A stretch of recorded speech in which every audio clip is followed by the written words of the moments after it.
Hello friends, other essential elements of valid contract हम पढ़ रहे थे। उसमें हमने सबसे पहले कैपेसिटी पढ़ ली थी पार्टीज की, मेजर माइनर वाला गेम, साउंड माइंड वाला, और जिसको लॉ ने डिस्क्वालीफाई कर रखा उनके बारे में हमने डिस्कस किया। फिर हम फ्री कॉन्सेंट पर आए। फ्री कॉन्सेंट में 5 पॉइंट्स हमने डिस्कस किए थे: coercion, undue influence, fraud, misrepresentation and mistake.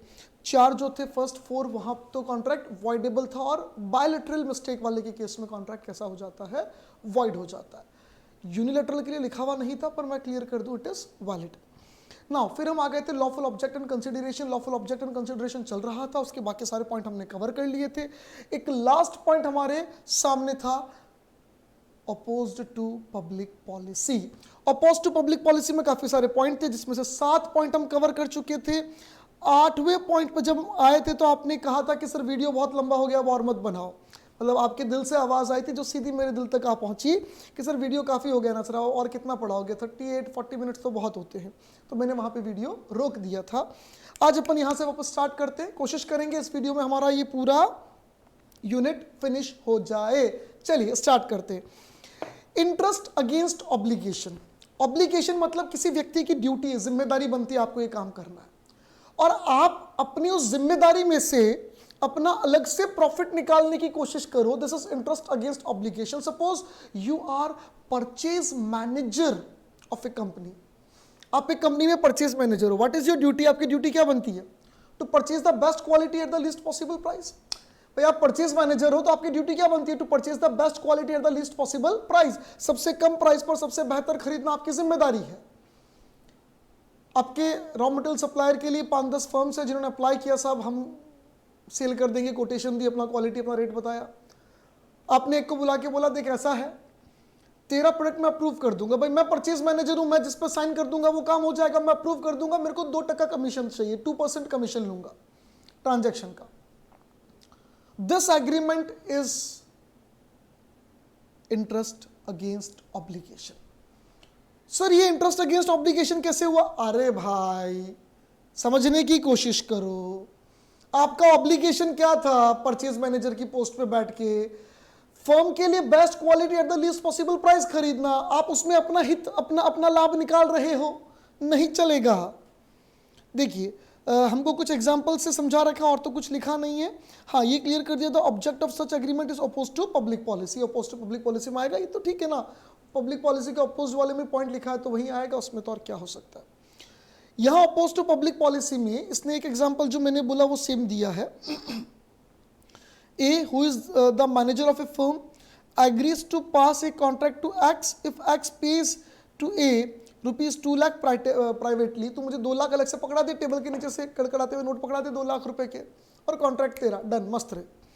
इससे ऊपर एक एग्जांपल और दिया, एक प्रिंसिपल ने एजेंट को अपॉइंट किया कि तुझे मेरे बिहाफ पर काम करना है, जो फायदा होगा मेरा, जो नुकसान होगा मेरा।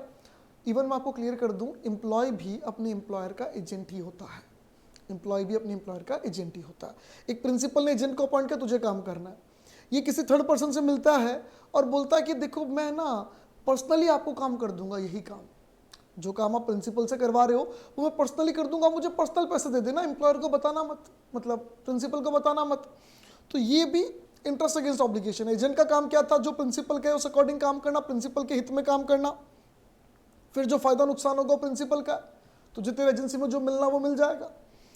यानी an agreement by an agent to receive without principal's consent compensation from another for the performance of his agency।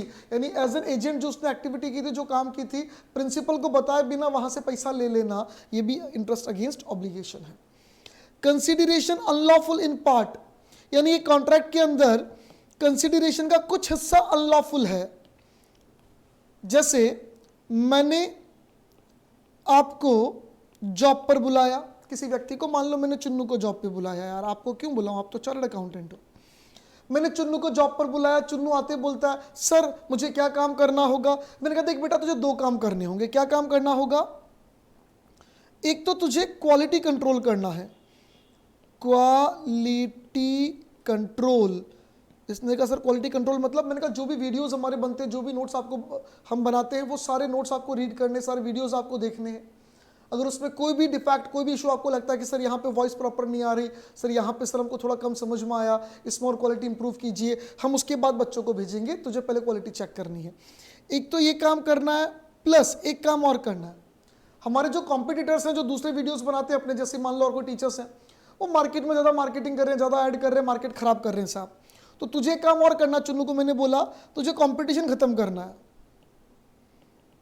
Competition का दी एंड करना है। इसने कहा सर कंपटीशन कैसे खत्म करना? मैंने कहा कंपटीटर खत्म, कंपटीशन खत्म, ना रहेगा बांस ना बजेगी बांसुरी। यानी जो हमारे कंपटीटर है तो जो उसे गोली मारनी है, जो ज़्यादा कंपटीटर बनता है उसको टपका दे, उसको सल्टाने का तेरे को। और तेरी सैलरी जो होगी that will be ₹1 lakh per month. 1 lakh रुपया पर मंथ देंगे तुझे दो काम का। दो काम क्या? Quality control, competition and. अगर अपन इसमें टेक्निकली देखें तो दिस वर्क इज लॉफुल। ये क्या है? लॉफुल काम। और ये क्या है? अनलॉफुल काम है। यानी अनलॉफुल इन पार्ट हो गया, पार्टली लॉफुल, पार्टली अनलॉफुल हो गया। यही तो पॉइंट था हमारे सामने। सिचुएशन यही तो थी कि भैया पार्टली लॉफुल पार्टली अनलॉफुल हो तो क्या होगा। तो यहां पे पार्टली लॉफुल पार्टली अनलॉफुल है। लॉ कहता है कि पूरा का पूरा कॉन्ट्रैक्ट ही इलीगल हो जाएगा। लॉ यहां पे दो बातें बोलता है। लॉ पूछता है क्या ये सेपरेबल है, क्या ये कॉन्ट्रैक्ट सेपरेबल है? मैंने कहा यस, मैंने कहा नो। दो बातें। मैंने कहा नहीं, सेपरेबल नहीं है साहब। क्वालिटी कंट्रोल और कंपटीशन एंड दोनों का मिलाकर 1 लाख रुपया दिया जा रहा है। लॉफुल अनलॉफुल दोनों एक साथ है, कंबाइंड है। तो लॉ कहता है कि अगर सेपरेबल नहीं है तो पूरा का पूरा वॉइड हो जाएगा। इलीगल मतलब वॉइड हो जाएगा भाई, इलीगल वॉइड होते हैं। मैंने कहा सेपरेबल है तो बोला कि जो लॉफुल पार्ट है वो वैलिड हो जाएगा और जो अनलॉफुल पार्ट है वो वॉइड हो जाएगा। जो लॉफुल पार्ट है वो वैलिड हो जाएगा, जो अनलॉफुल पार्ट है वो क्या हो जाएगा? वॉइड हो जाएगा। मैंने कहा एक बार सेपरेबल नॉन सेपरेबल अच्छे से समझाओ यार, ये क्या है?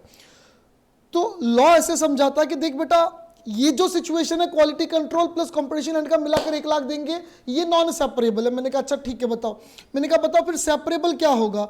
उसने कहा अगर ऐसा होता कि क्वालिटी कंट्रोल का 20K पर मंथ और कंपटीशन खत्म करने का मतलब कॉम्पिटिटर को ही खत्म करने का 80K per month, now it is separable. 20,000 में क्वालिटी कंट्रोल, 80,000 में टपकाना। लॉ कहता है ये सेपरेबल है, ये दो अलग अलग टुकड़ों में बढ़ सकता है, तो लॉफुल पोर्शन वैलिड है। यानी आपका अपॉइंटमेंट क्वालिटी कंट्रोल के लिए 20,000 रुपये पर मंथ वाला कॉन्ट्रैक्ट वैलिड है, और जो दूसरा वाला पार्ट है वो इलीगल है, वॉइड है, वो नहीं चलेगा। तो यहां पे एकदम आपको क्लियर होना चाहिए दिमाग में कि अगर लॉफुल और अनलॉफुल इन पार्ट है, लॉफुल अनलॉफुल इन पार्ट है, तो देखा जाएगा कि भैया वो सेपरेबल है या नहीं है। क्लियर करना।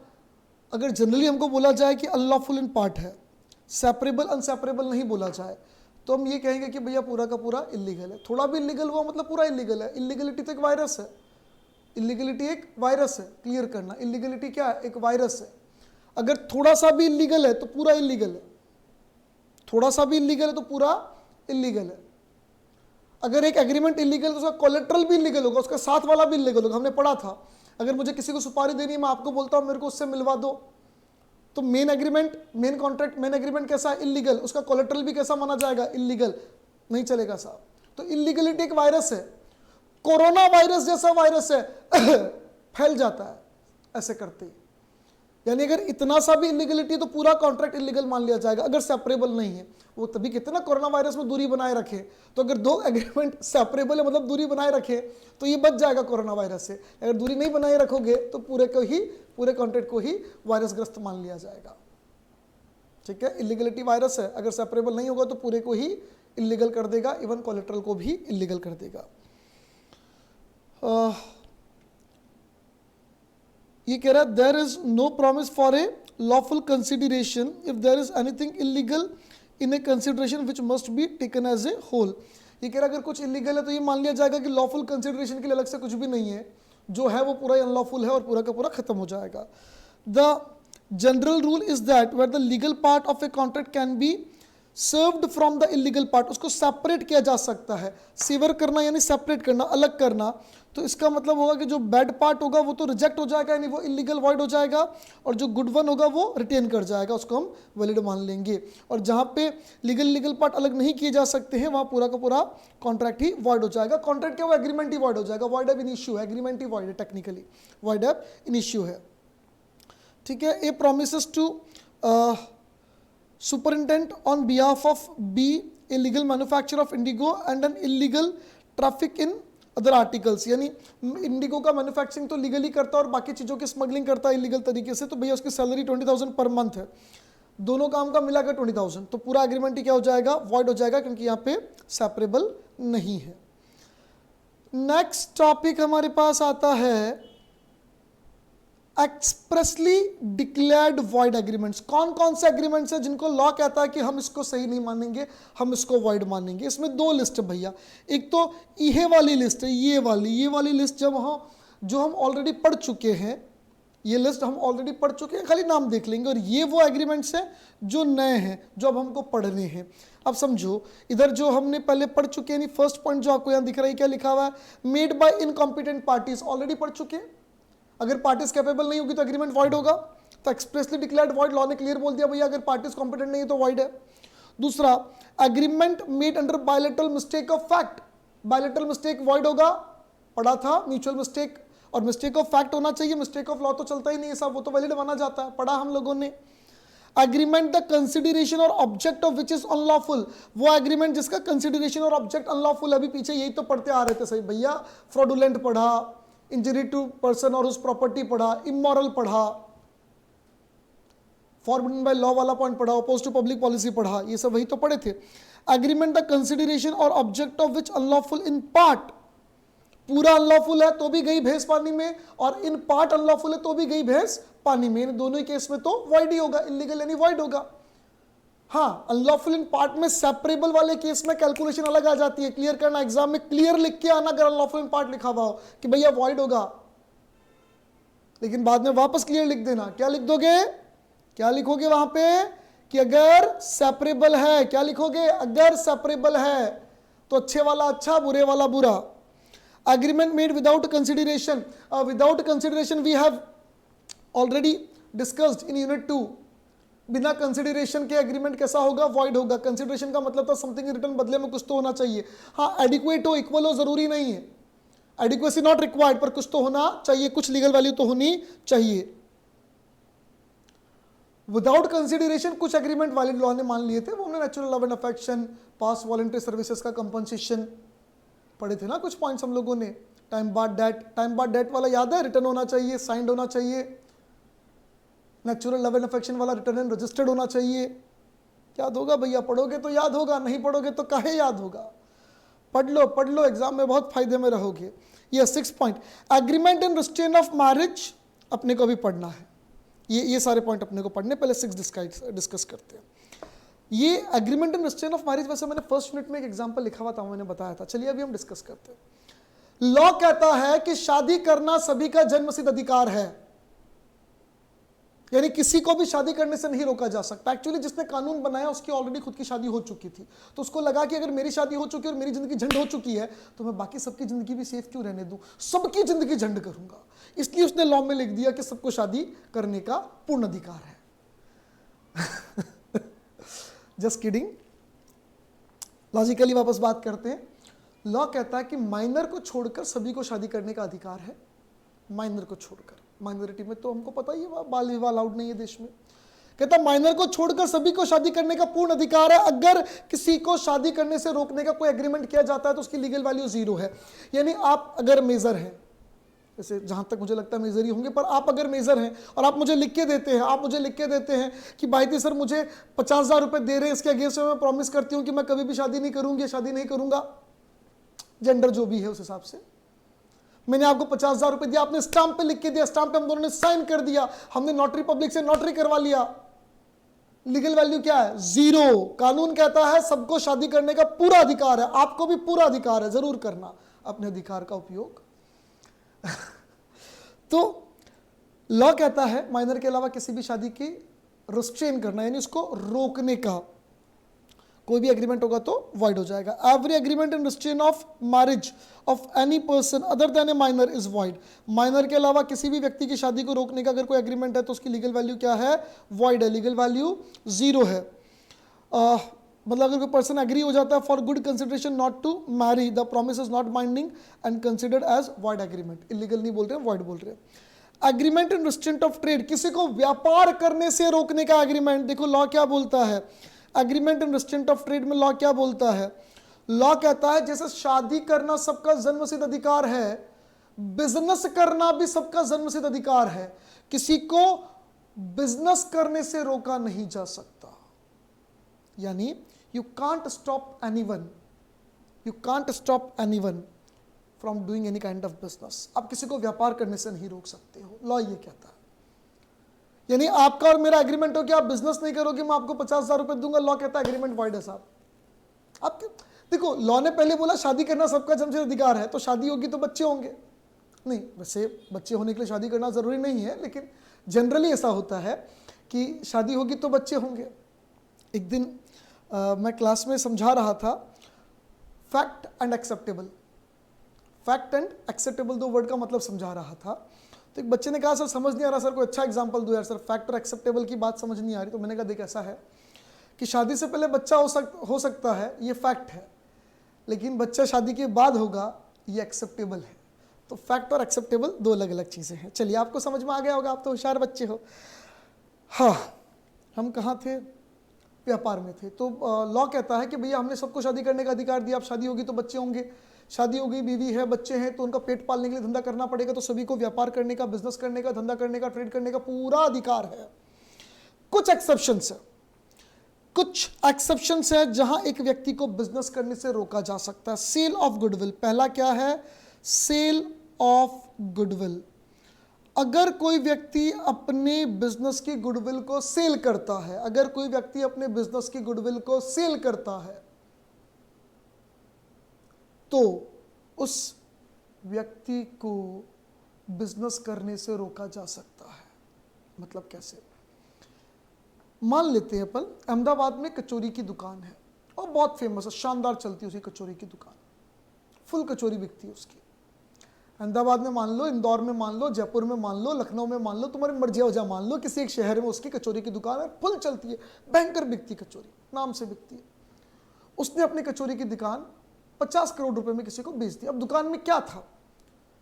अगर हम बिल्डिंग की बात करें, मान लो 2-5 करोड़ की वो बिल्डिंग थी, वो शॉप थी, बाकी स्टॉक क्या होता है? कुछ बेंचेस वगैरह पड़ी होती है, कुछ कढ़ाई वगैरह, तेल वगैरह, मैदा, उसका कोई वैल्यू, मतलब ठीक है ना, लाखों रुपए का आइटम भी नहीं था ढंग से। 50 करोड़ में क्यों बेचा? क्योंकि गुडविल है, उसके नाम से व्यक्ति वहां खरीदने आता है। मान लो कचौरी वाले का नाम है चुन्नू लाल कचौरी वाला,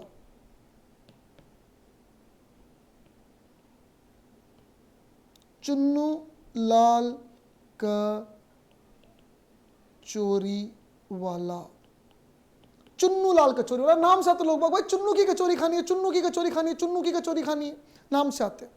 उसने आपको बिजनेस 50 करोड़ में बेच दिया, आपने खरीद लिया, और उसने जस्ट पास में दुकान खोल ली, ओरिजिनल चुन्नू भाई कचौरी वाला। आपके 50 करोड़ की तो बैंड बच गई।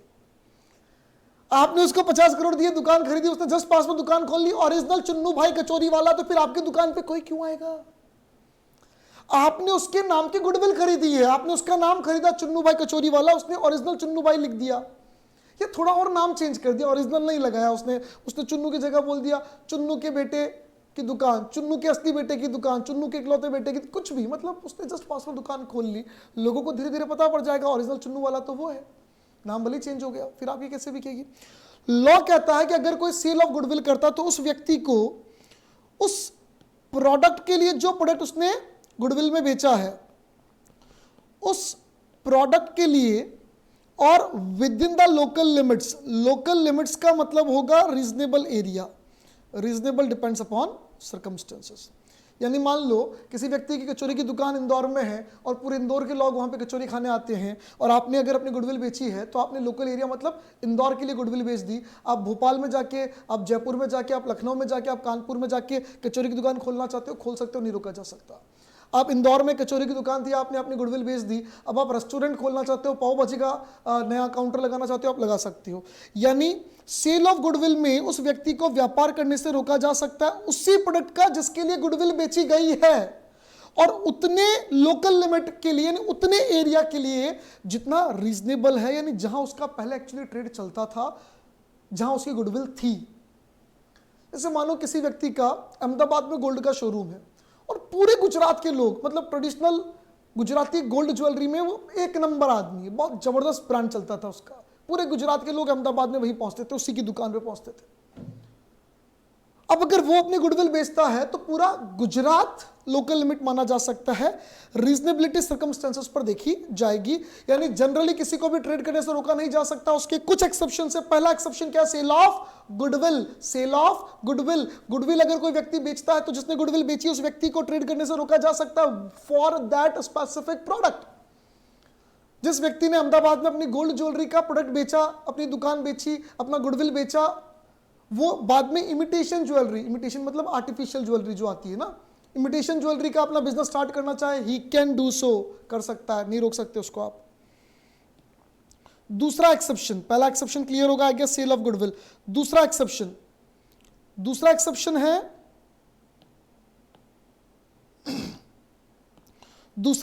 है पार्टनरशिप बिजनेस। पार्टनरशिप बिजनेस में दो बातें भैया, दो बातों पे ध्यान देना यहां, दो बातें। एक तो कंटिन्यूटी और दूसरा रिटायरमेंट। जब पार्टनर्स आपस में पार्टनरशिप बिजनेस करते हैं, कुछ लोग मिलकर पार्टनरशिप में बिजनेस करते हैं, तो उनके बीच में एक पार्टनरशिप डीड बनती है। आपने 12वीं के अकाउंट्स में शायद पढ़ी हो, वरना अभी फाउंडेशन के अकाउंट्स में भी लिखा हुआ है पार्टनरशिप डीड। पार्टनरशिप डीड मतलब पार्टनर्स के बीच का एग्रीमेंट कि भाई व्यापार में ये कैपिटल इतने लेके आएगा, ये इतने कैपिटल लेकर आएगा, उसका ये टास्क है, इसका ये टास्क है, कैपिटल कंट्रीब्यूशन क्या रहेगा, प्रॉफिट शेयरिंग रेशियो क्या रहेगा, लॉस होंगे तो कैसे शेयर किए जाएंगे, ये सारी बातें वहां लिखी रहती है। Interest on capital, interest on drawings वगैरह क्या रहेगा, each and everything is mentioned in that deed. It is technically an agreement between the partners.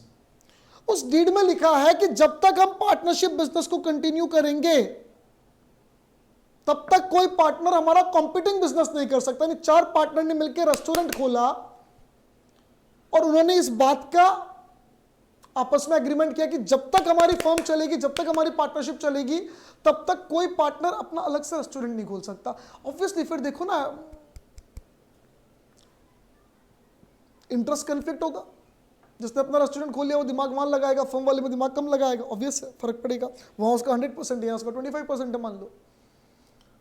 तो भैया पहली बात तो कंटिन्यूटी में नहीं करेगा, ऐसा आप एग्रीमेंट कर सकते हो, ऐसा भी कर सकते हो कि हाँ करेगा। एग्रीमेंट के ऊपर होगा। मैं ये नहीं कह रहा हूं कि पार्टनरशिप बिजनेस में जाने के बाद आप कंपीटिंग बिजनेस कर ही नहीं सकते हो।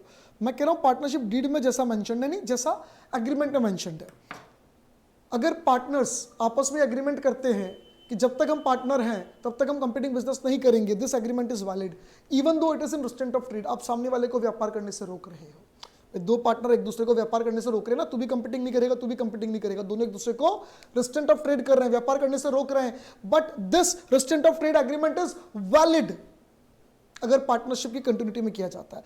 इवन रिटायरमेंट वाले केस में भी हो सकता है। ये एग्रीमेंट भी हो सकता है पार्टनरशिप डीड के अंदर कि अगर कोई पार्टनर रिटायर होता है उसके बाद भी कंपीटिंग बिजनेस नहीं कर पाएगा। एक्चुअली क्या होता है कई बार कि नॉलेज मान लो इसके पास थी, इसने पैसा लगाया, इसका वर्किंग है, तो उन्होंने सब ने मिलकर व्यापार कर लिया, बिजनेस कर लिया ना। इसका नॉलेज धीरे धीरे पार्टनर्स को मिल गया, फिर इसको लगा कि मेरे पास तो पैसा है, नॉलेज में गेन कर चुका हूं, लात मारता हूं ना, मैं अपना अलग से बिजनेस कर लूंगा। अगर भैया पार्टनरशिप में मेरे को तो काम नहीं करना, मैं छोड़ के जा रहा हूं, मैं रिटायर हो रहा हूं पार्टनरशिप से, and I will do my on business, और वही कंपीटिंग बिजनेस कर लिया। तो पार्टनरशिप से आपने ज्ञान उठाया, पहले रिस्क आपने सभी के पैसों का, सभी के टाइम का आपने रिस्क लिया, और जब चलते हुए दिखा तो आपको लगा मेरे पास रिसोर्सेज है, मैं स्ट्रांग हूं, अपना बिजनेस कर लेता हूं। गलत बात है। तो पार्टनरशिप डीड में जब एग्रीमेंट होगा पार्टनर्स के बीच में, तो कंटिन्यूटी के समय यानी चलती हुई पार्टनरशिप में दूसरा आप कॉम्पिटिंग बिजनेस नहीं कर सकते हो, सिर्फ कॉम्पिटिंग बिजनेस के लिए। अदर बिजनेस कर सकता है, क्लियर करना, आप सिर्फ कॉम्पिटिंग बिजनेस के लिए रोक सकते हो। कॉम्पिटिंग बिजनेस करने से रोक सकते हो, पार्टनर्स को डेफिनेटली रोक सकते हो, रिटायरमेंट के बाद भी रोक सकते हो। हाँ, ये डीड भी हो सकता है, ये एग्रीमेंट भी पार्टनर्स के बीच में हो सकता है कि आफ्टर रिटायरमेंट भी पार्टनर कॉम्पिटिंग बिजनेस नहीं करेगा। इसमें दो बातें हो सकती है, एक तो टाइम डिसाइड हो सकता है और एक एरिया डिसाइड हो सकता है कि भैया जो पार्टनर रिटायर्ड हो जाएगा 5 साल तक कॉम्पिटिंग बिजनेस नहीं करेगा, 3 साल तक कॉम्पिटिंग बिजनेस नहीं करेगा। मान लो हमारा बिजनेस मध्य प्रदेश में है तो हमने ये डीड कर ली साइन कि भैया रिटायरमेंट के बाद भी एमपी के अंदर कॉम्पिटिंग बिजनेस नहीं करेगा, बाहर जाके कर लेना। गुजरात में अगर है तो गुजरात में नहीं करेगा, या अहमदाबाद में नहीं करेगा, या सूरत में नहीं करेगा, कोई भी आपने एक स्पेसिफिक एरिया ले लिया, एरिया या टाइम के लिए उसको रेस्टोरेंट ऑफ ट्रेड किया जा सकता है। This is 100% valid. चलेगा चलेगा चलेगा चलेगा चलेगा चलेगा, सिर्फ कॉम्पिटिंग बिजनेस के लिए और पार्टनर्स के बीच में एग्रीमेंट है तो उस एग्रीमेंट को हम वैलिड मानेंगे। Third, terms of employment. Terms of employment, किसी व्यक्ति को आपने अपने यहां जॉब दी और उस एग्रीमेंट कॉन्ट्रैक्ट में लिखा है कि जब तक तू हमारे यहां जॉब पर है तब तक कॉम्पिटिंग बिजनेस नहीं कर सकता, जब तक तू हमारे यहां जॉब में है तब तक कॉम्पिटिंग बिजनेस नहीं कर सकता, मतलब नहीं कर सकता। यानी एक डॉक्टर है, उसके यहाँ पे एक नया नया डॉक्टर आया, उसने कहा साहब मेरे को नौकरी करनी। डॉक्टर ने कहा देख तू 3 साल मेरे यहाँ जॉब करेगा, 3 ईयर्स, 3 साल से पहले छोड़ दी तो इतना फाइन पेनल्टी, ये सब 3 साल तू मेरे यहाँ जॉब करेगा, और 3 साल जब तक तू मेरे यहाँ जॉब करेगा, ये 3 साल जॉब करेगा, ये इंप्लॉयमेंट टर्म्स में लिखा हुआ है ना। देखो इसमें क्या होता है, कई बार मैं तुझे काम सिखाऊंगा और तू सीखते चला जाएगा तो मैं तुझे काम क्यों सिखा रहा हूँ। तो इंप्लॉयमेंट में ये टर्म्स हो सकती है कि भैया मैं आपको सिखाऊंगा, मेरा इतना पैसा लगेगा, इतना एफर्ट्स लगेंगे, इस कारण से मैं आपको 3 साल के लिए या जो भी स्पेसिफिक टेन्योर है 1 साल 2 साल, उसके लिए मैं आपको बाउंड करता हूं मेरे यहाँ पे। उससे पहले आप छोड़ के जाते हो तो सिखाने का जो मेरा खर्चा है वो मैं आपसे लूंगा। तो 3 साल तक का एग्रीमेंट साइन हो गया और बोला कि भैया इस 3 साल के लिए तू कॉम्पिटिंग बिजनेस नहीं करेगा, कॉम्पिटिंग बिजनेस नहीं करेगा तो नहीं कर सकता है। This agreement is also valid. हाँ, अगर मान लो उसमें ऐसा हो कि 3 साल से पहले तू 5 लाख रुपए फाइन देके छोड़ के जा सकता है और वो बंदा 5 लाख रुपए दे देता है, बोले ये 5 लाख रुपए पकड़ो मैं छोड़ के जा रहा हूँ, 1 साल बाद ही छोड़ के चला जाता है और फिर अपना कॉम्पिटिंग बिजनेस करना चाहता है तो ही कैन डू सो, ठीक है। लेकिन जब तक वो एम्प्लॉयमेंट में तब तक नहीं कर सकता। अगर टर्म्स ऑफ एम्प्लॉयमेंट में लिखा है तो, टर्म्स ऑफ एम्प्लॉयमेंट में नहीं लिखा है तब तो कर ही सकता है, कोई दिक्कत ही नहीं है। दिन में उसी क्लिनिक पे जॉब करे, शाम को अपने घर पे अपना भी छोटा मोटा क्लिनिक चलाए, कोई दिक्कत नहीं है। Fourth, business deals. Business deals कई बार ऐसे होते हैं कि भैया जैसे मैं कोई प्रोडक्ट का प्रोडक्शन करता हूँ, कोई प्रोडक्ट बनाता हूँ मैं, और मान लेते हैं मैंने आपको फ्रेंचाइजी दी जयपुर के लिए, जयपुर की फ्रेंचाइजी आपको पकड़ा दी कि you are now the franchisee holder in Jaipur, ठीक है। और मैंने आपको ये बोला कि जयपुर में मैं सिर्फ आपको माल बेचूंगा और किसी को नहीं बेचूंगा। तो हमारे बीच में क्या एग्रीमेंट हुआ कि जयपुर में मैं आपके अलावा किसी और के साथ ट्रेड नहीं करूंगा। This agreement is valid. Law कहता है ये चलेगा। आप एक्सक्लूसिव डीलर्स अपॉइंट कर सकते हो 2 तरीके से कि भैया मैं आपके अलावा किसी और के साथ बिजनेस नहीं करूंगा, ये भी चलेगा, और जब तक आप हमारे डीलर हो किसी और का माल नहीं बेचोगे, सिर्फ हमारा माल बेचोगे, ऐसा भी हो सकता है। क्लियर है। तो बिजनेस डील में फ्रेंचाइजी वाले केस में हो सकता है। एक बिजनेस डील ये भी हो सकती है कि जैसे मान लो जयपुर में 4 फर्म है, चारों ने बैठकर डिसाइड किया कि यार हम चारों आपस में लड़ रहे हैं, बहुत नुकसान हो रहा है, चलो चारों में से कोई भी 10 रुपए से नीचे नहीं बेचेगा, चारों में से कोई भी प्रोडक्ट 10 रुपए से नीचे नहीं बेचेगा, हम नहीं लड़ेंगे, 10 से नीचे कोई नहीं बेचेगा। तो ये चारों एक दूसरे को रेस्ट्रेंट कर रहे हैं 10 रुपए से नीचे ट्रेड करने के लिए। This restaurant is also valid provided वो ट्रेड वेलफेयर के लिए होना चाहिए। अगर मोनोपोली क्रिएशन के लिए है तो फिर तो भैया अनलॉफुल हो जाएगा, इलीगल हो जाएगा, और फिर वो पंगे वापस मोनोपोली वाले सारे आ जाएंगे। ये आ गया भैया agreement on restaurant of trade. An agreement by which any person is restrained from exercising a lawful profession, trade or business of any kind is to the extent void। यानी जहां तक उसको बिजनेस करने से रोकने की बात है वहां तक वो क्या माना जाएगा, void। But this rule is subject to following exceptions। Exceptions क्या है, सेल ऑफ गुडविल दे रखा है आपको, और सेल ऑफ गुडविल बोलता है specified local limits, specified local limits. Clear है। और वो गुड्स जो बेच रहा है उस गुड्स के लिए। इसमें एक और बात ध्यान रखना, लेकिन मान लो मैंने आपको अपनी गुडविल बेची और आपने 2-3 साल बिजनेस किया, लेकिन फिर आपने बिजनेस वाइंड अप कर दिया, आपको लगा कि नहीं यार नहीं चल रहा, ठीक है ना, नहीं चल रहा, आपने वाइंड अप कर दिया, फिर मैं वापस स्टार्ट करना चाहता हूँ, आई कैन डू सो। जब तक आप या आपका लीगल रिप्रेजेंटेटिव, आपका हायर, आपने किसी को बेचा, वो कोई भी बिजनेस कर रहे हैं, उस कंटिन्यू कर रहे हैं, तब तक मैं नहीं कर सकता हूँ, ठीक है ना। आप बेच दो, आप सॉरी वाइंड अप कर दो तो मैं कर सकता हूँ, बेच दो तो भी नहीं कर सकता हूँ, जिसको आपने बेचा वो करेगा, आई कैन डू सो, ठीक है। पार्टनरशिप एक्ट में भी लिखा हुआ है, आउटगोइंग पार्टनर के लिए भी हो सकता है, कंटिन्यूइंग पार्टनर के लिए भी हो सकता है, not to carry on competing business, partners के बीच में ऐसा हो सकता है। एग्रीमेंट ऑफ सर्विस, जिसमें एम्प्लॉय को बाइंड किया जा सकता है कि आप कंपीटिंग बिजनेस नहीं करोगे, उसके कुछ एग्जांपल्स आपको यहाँ पर दे रखे हैं। नेक्स्ट पेज पर ये एकदम क्लियरली यहाँ कुछ लिखा हुआ है। एक्सेप्शंस क्या क्या है स्टैट्यूटरी प्रोविजन में, एक तो हो गया सेल ऑफ गुडविल, एक तो हो गया सेल ऑफ गुडविल जो हमने डिस्कस किया था, एक इंडियन पार्टनरशिप एक्ट, ठीक है, एक LLP act, limited liability partnership, ये भी तो पार्टनरशिप ही है, इसमें भी हम पार्टनर को कंपीटिंग बिजनेस करने से रोक सकते हैं। इसकी प्रोविजन और इसकी प्रोविजन तो वैसे भी हमारे सामने डिटेल में आएंगे तब हम डिस्कस करेंगे ही, ठीक है। और दोनों में ही पार्टनरशिप वाली बात ही है, यहाँ लायबिलिटी अनलिमिटेड और यहाँ लिमिटेड है, this is the basic difference. हाँ, स्ट्रक्चर में काफी डिफरेंस है, अपन लॉ पढ़ेंगे तब समझ में आएगा, पर दोनों में ही जब साथ में मिलकर हम काम कर रहे हैं तो आप कंपीटिंग बिजनेस नहीं करोगे, वरना साथ वाला काम कैसे चलेगा। जुडिशियल इंटरप्रिटेशन, कई बार लॉ ने बोला कि साहब ये रेस्ट्रेंट ऑफ ट्रेड हम नहीं मानेंगे, चलेगा। ट्रेड कॉम्बिनेशंस जो अभी हमने डिस्कस किया, ट्रेड कॉम्बिनेशन जो अभी हमने डिस्कस किया कि हम लोग मिलके ये डिसाइड कर रहे हैं कि 10 रुपये से नीचे कोई नहीं बेचेगा। सर्विस एग्रीमेंट्स, सर्विस एग्रीमेंट्स वापस वो एम्प्लॉयमेंट वाली बात हो गई, जॉब वाली बात हो गई। और सोल और एक्सक्लूसिव डीलिंग एग्रीमेंट और फ्रेंचाइजीज, भाई आप सिर्फ हमारा माल ही बेचोगे या आप को ही हम सिर्फ गुड्स देंगे तो चलेगा साहब, चलेगा चलेगा चलेगा चलेगा। Agreement in restraint of legal proceedings, हमारे बीच में एक एग्रीमेंट हुआ कि मैं आपसे 5 लाख रुपए उधार ले रहा हूं, मैं आपसे 5 लाख रुपए उधार ले रहा हूं 2 साल के लिए।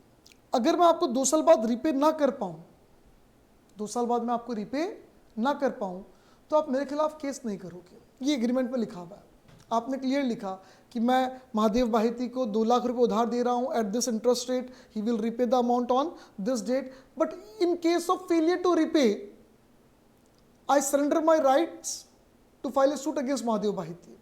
आप अपने rights to file a suit surrender कर दिए।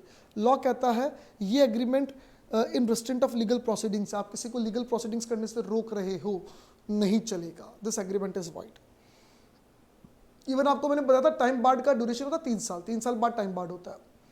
मैंने आपसे 2 लाख रुपए उधार लिए, मैंने कहा लिखो, इसमें लिखो कि मैंने महादेव बाहिती को 2 लाख रुपए उधार दिए हैं, जो भी अमाउंट उधार दिया है, it is for 2 years, after 2 years he will pay, and if he will not pay after 2 years then I have right to file a suit only within 3 months of the due date. Due date के बाद 3 महीने के अंदर अंदर मेरे पास suit file करने का अधिकार है। अगर मैं 3 महीने में सूट फाइल नहीं कर पाता हूं या नहीं कर पाती हूं तो मेरा पैसा टाइम बार्ड माना जाएगा। लॉ बोलता है 3 साल में टाइम बार्ड होगा, मैं आपसे 3 महीने में लिखा रहा हूं, यानी टाइम बार्ड का ड्यूरेशन शॉर्ट करवा रहा हूं या आपके लीगल प्रोसीडिंग्स रोकने का अधिकार छीन रहा हूं। लॉ कहता है नहीं चलेगा, नहीं चलेगा, नहीं चलेगा, नहीं चलेगा। यहां क्लियर लिखा हुआ है, an agreement in restraint of legal proceedings